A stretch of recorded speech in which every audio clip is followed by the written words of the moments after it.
أعوذ بالله من الشيطان الرجيم. بسم الله الرحمن الرحيم.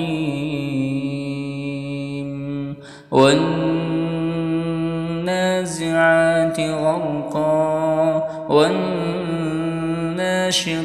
نشطا والسابحات سبحا فالسابقات سبقا فالمدبرات أمرا يوم ترجف الراجفة تتبعها الرادفة قلوب يومئذ واجفة أبصارها خاشعة يقولون أئنا لمردودون في الحافرة أئذا كنا عظاما نخرة قالوا تلك إذا كرة خاسرة فإنما هي زجرة واحدة فإذا هم بالساهرة هل أتاك حديث موسى إذ ناداه ربه بالوادي المقدس طوى اذهب إلى فرعون إنه طغى فقل هل لك إلى أن تزكى وأهديك إلى ربك فتخشى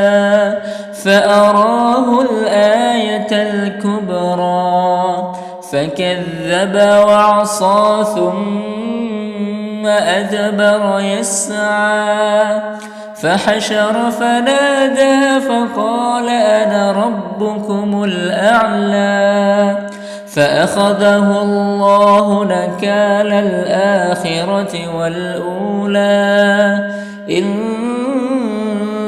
في ذلك لعبرة لمن يخشى أأنتم أشد خلقا أم السماء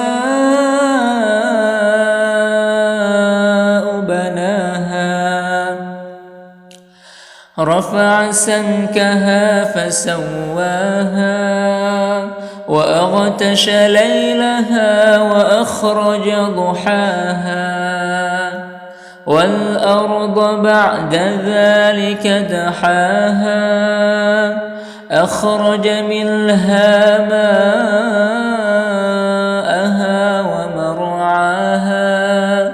والجبال أرساها متاعا لكم ولأنعامكم فإذا جاءت الطامة الكبرى يوم يتذكر الإنسان ما سعى وبرزت الجحيم لمن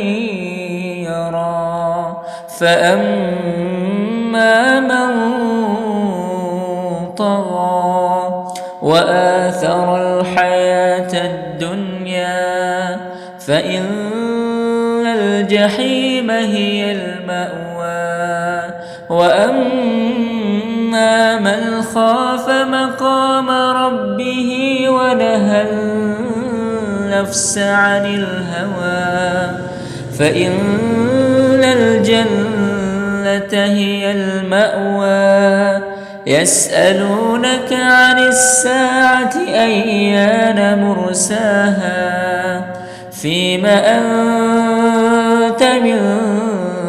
ذكراها إلى ربك منتهاها إنما أنت منذر من يخشاها كأنهم يوم يرونها لم يلبثوا إلا عشية أو ضحاها. صدق الله العظيم.